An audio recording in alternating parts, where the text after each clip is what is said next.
नमस्कार दर्शक बंधु, आज एक बढ़िया कथा शुणा। कथा कौन कहले कहले पर कथारे घर भांगे ना।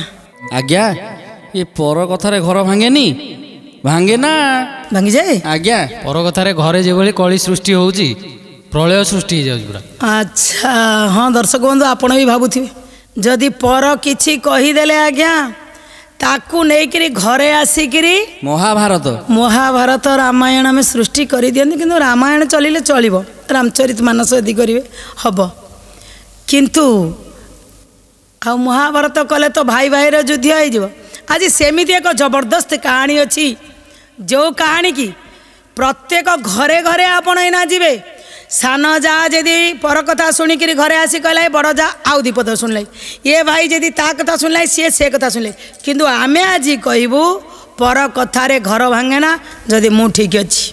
ता पूर्व आसतु ये सत्य कथारे टिके निजको हजेई नवा, टिके निजको मजेई दवा, आउ आमे भी सत्य पथरे चलिबा। हे प्रभु करुणा सागर सत्य पथे घेनी जाओ मोते, सत्य पथे घेनी जाओ मते, सत्य पथे घेनी जाओ मते।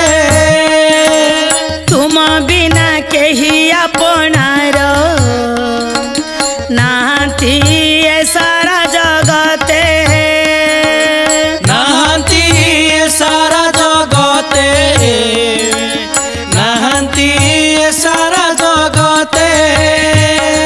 सत्य पथे हाँ सत्य पथे, हाँ सत्य पथे घेनी जाओ मते, सत्य पथे घेनी जाओ मते, सत्य पथे घेनी जाओ मते, सत्य पथे घेनी जाओ मते।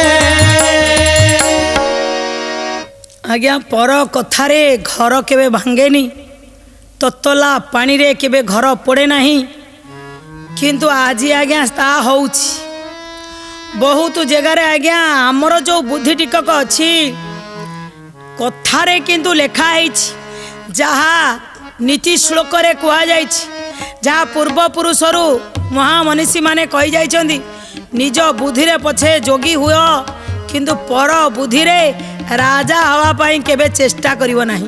किंतु आजिर मनीष एते फास्टिंग रे दौड़ुची, जदि आज्ञा किए का विषय रे आलोचना करी कहीदेले आपण माने ताको विश्वास करी जिवे। जदि केही गोटे फोटो उठे, आजिकाली आज्ञा फोटो उठिया जंत्रटी आम समस्त पाखे अच्छी, स्वामी जदि आउ का स्त्री सहित ठिया कथबार्ता होउचनी, आउ केही कौन कले फोटो उठे आनी देखिले, देखे तो स्वामी आउ का सहित कथबार्ता लाई चलला घरे तुतुरुडु झा। जदि स्त्री जाइछि कोडी बाहर को गला बेले का संगे कोडी ठिया कि बसी जाइछि कि हसी देइछि कि कथा होछि, कथा हौ हौ कौ होटेल रे देखा जाइछि टिके हसी देइछन्ती, आउ के ताको फोटो उठेई देला कहले मु ताको भाइराल कर देली, सेथिरे स्वामी रो भी संदेह।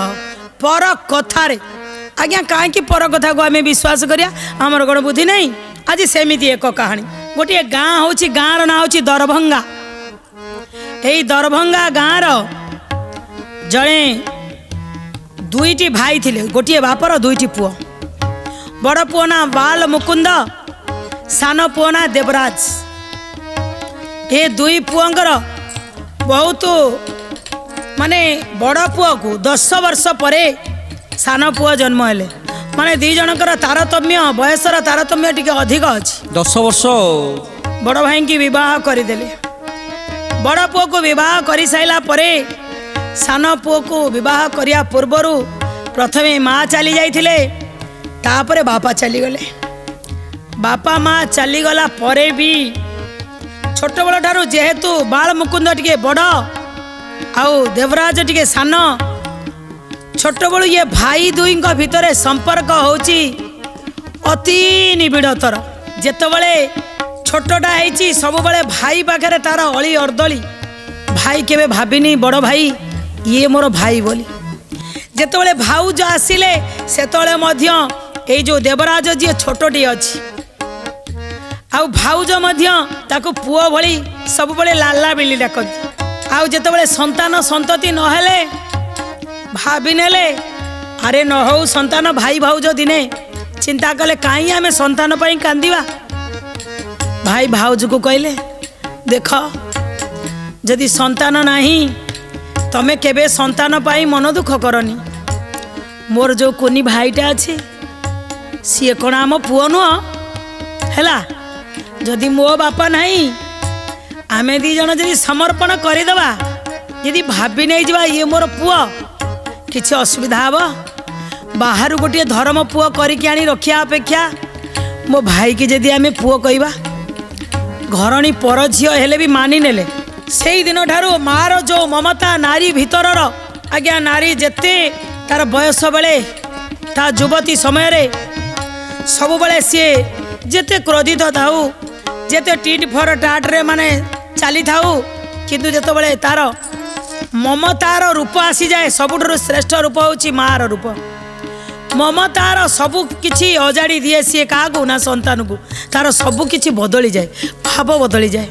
ଏଇ ବାଳ ମୁକୁନ୍ଦଙ୍କର ସ୍ତ୍ରୀ ଭାବିନେଲେ ଇଏ ଲାଲା ହେଉଛି ମୋରି ପୁଅ। ମମତାକୁ ଟୋଟାଲ ଅଜାଡ଼ି ଦେଲେ ତାରି ଉପରେ। ଧୀରେ ଧୀରେ ସମୟ ଗଡ଼ି ଚାଲିଲା। ଏତେ ଭଲ ପାଇବା ଭିତରେ କେବେ ବି ଦେବରାଜ ଭାଇଙ୍କି କିମ୍ବା ଭାଉଜକୁ ସେ ସନ୍ଦେହ କରେ ନାହିଁ।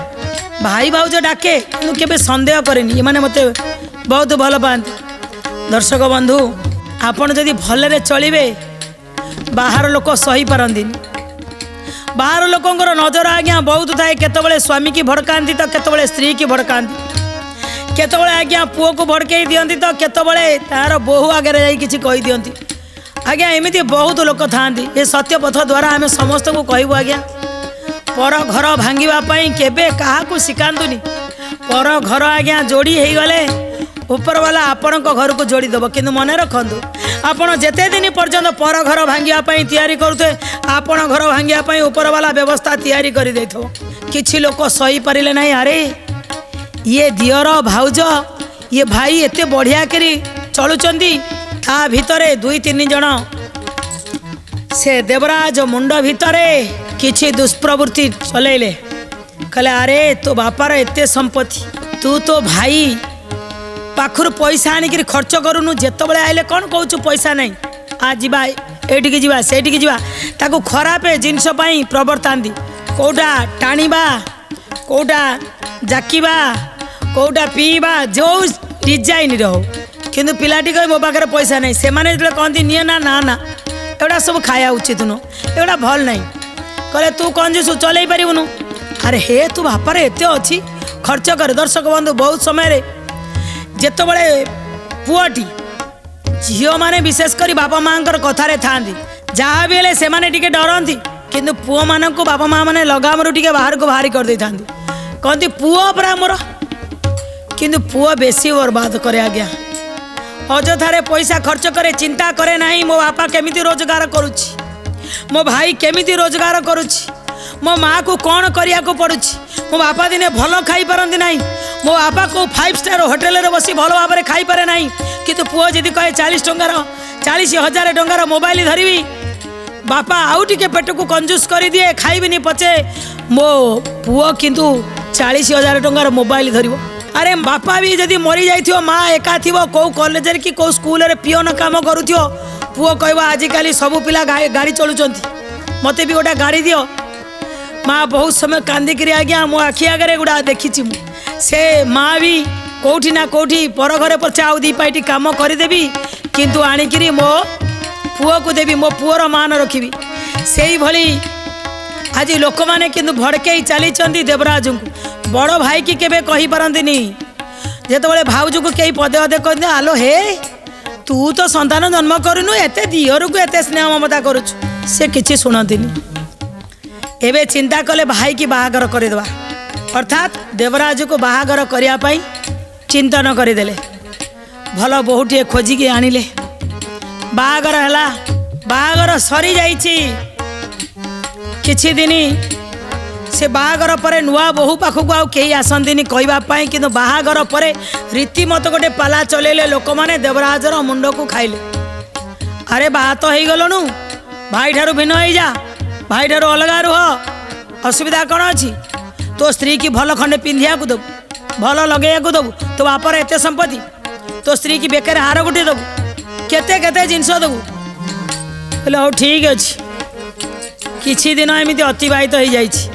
ଆମର ଯେମିତି ଭାଗବତରେ କୁହାଯାଇଛି, ଏ ହୀନ ସଙ୍ଗତେ ହୀନ ମତି ଓ ଉଦ୍ଧବ ହସି କାନ୍ତି ଯଦୁପତି ଓ ଉଦ୍ଧବ ଉତ୍ତମ ସଙ୍ଗେ ସଙ୍ଗ ଯାର ଉଦ୍ଧବ ସେ କରେ ଉତ୍ତମ ବ୍ୟବହାର ଉଦ୍ଧବ କହିଲେ ହୀନ ସଙ୍ଗତେ ହୀନମତି ହସି କହନ୍ତି ଯଦୁପତି। ଯଦି ଖରାପ ସାଙ୍ଗ ଜୁଟି ଗଲେ ଦିମାଗ ଖରାପ ହେଇଯିବ, ତମକୁ ସେଇ ଆଡ଼କୁ ଟାଣି ନେଇଯିବ।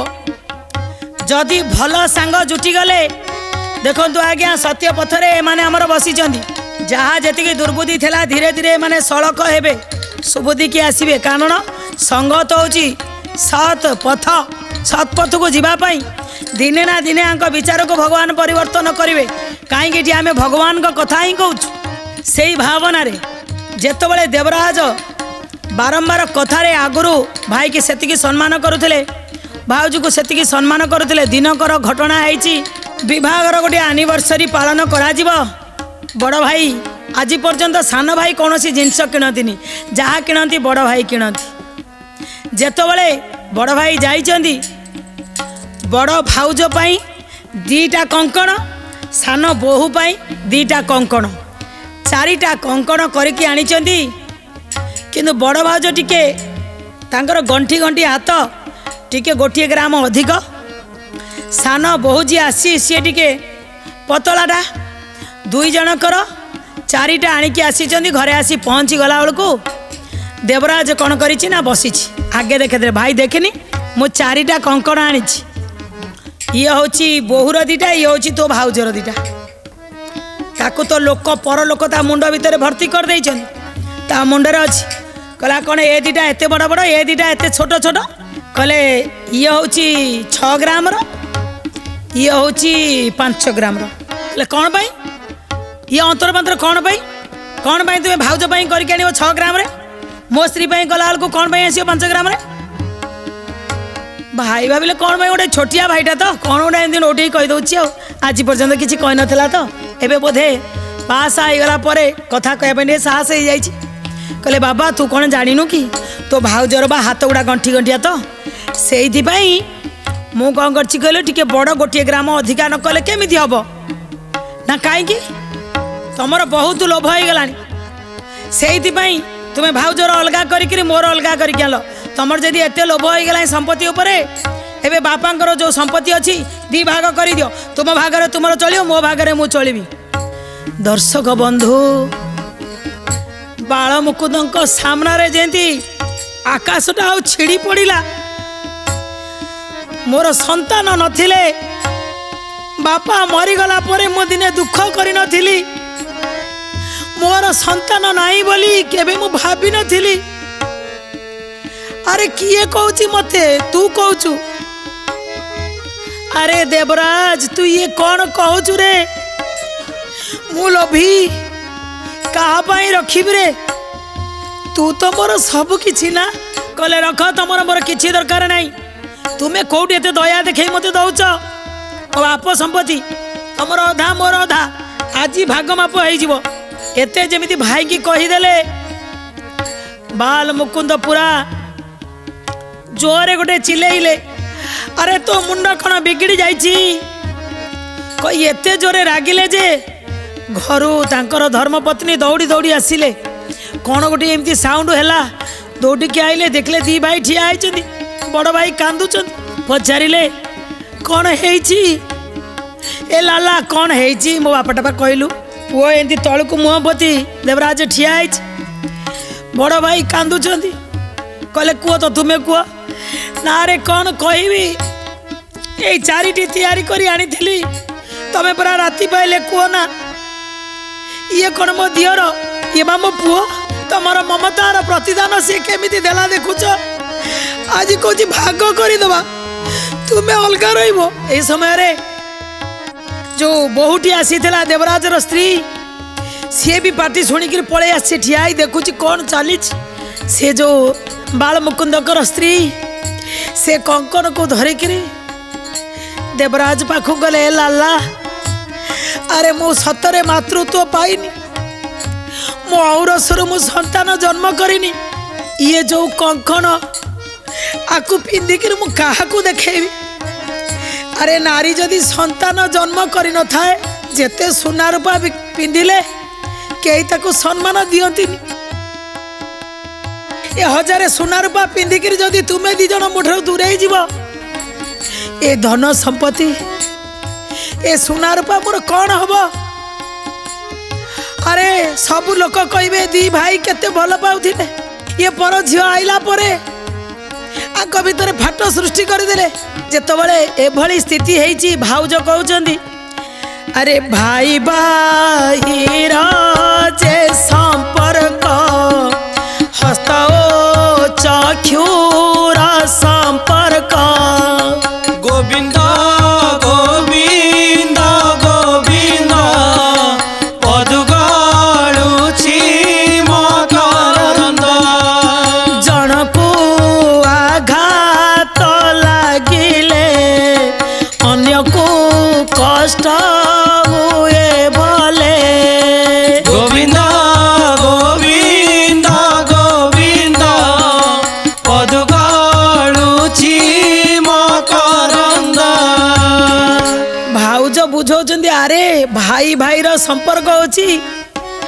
हाथ आउ आखिर संपर्क आज्ञा जदि हाथटा काटी हो जाए ना सांगे सांगे आखिरु लुह झरी पड़े आउ ये हाथ काटी होइतिले बिना जेतबळे आखिरु लुह झरिब ए हाथ ताई पोछि दब ये तो ना भाई औ भाई किंतु आज्ञा आज टिके केतबळे भाई भाई भितर अति घनिष्ठ संपर्क थिबो भाई और भौणी भितर घनिष्ठ संपर्क थिबो धीरे धीरे विवाह हो सारा पर झील को घर को आनिला परे भाई माने बदली जाती पर झीर किसी दोष न था आज्ञा भाई माने ही बदली जाती आउ से जो हाथ पाई राखी बांधी दे थाए से भाई से ही संपर्क को भूली जाए जो भाई आ गोटे भाई के ठिया करने निज जीवन में पाठ पढ़ा भी छाड़ी दे थाए भाई के मोर योग्य हम किंतु समय अतिक्रांत समय भाई कह मो बांट आ गोटे भाई कह तो मो बांट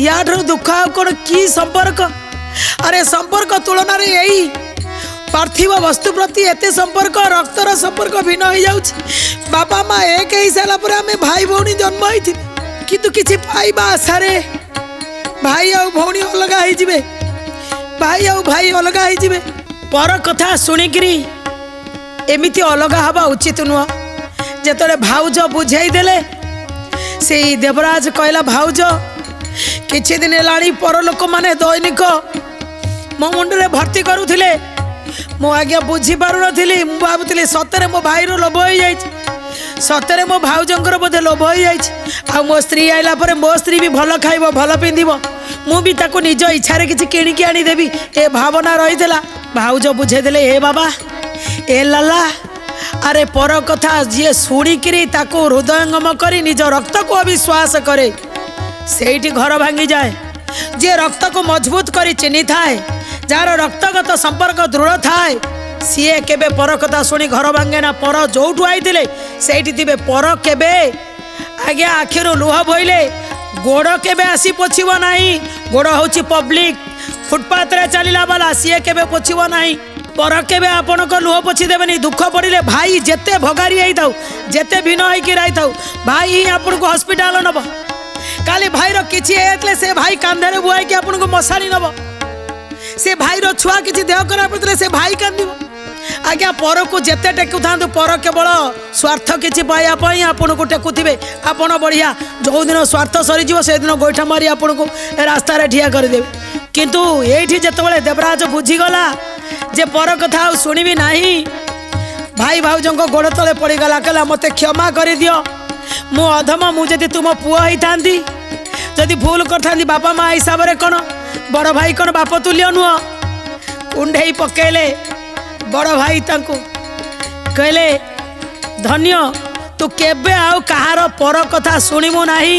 ପର କିଛି କହିଲେ ମୋର ସମୟ ନାହିଁ, ମୁଁ ଯାଉଛି ପଳେଇ ଆସିବୁ। ପର କଥାରେ କେବେ ଘର ଭାଙ୍ଗି ଦେବୁନି। ଘରକୁ ତୋଳିବାକୁ ଯେତେ କଷ୍ଟ ହୁଏ ଭାଙ୍ଗିବା ପାଇଁ 2 ମିନିଟ୍ ସମୟରେ ଘର ଭାଙ୍ଗିଯାଏ। ଦର୍ଶକ ବନ୍ଧୁ ସତ ଆପଣ ଭାବୁଥିବେ ମୋ 2 ଭାଇ କହିଲେ ପର କଥାରେ ଘର ଭାଙ୍ଗିଯାଏ।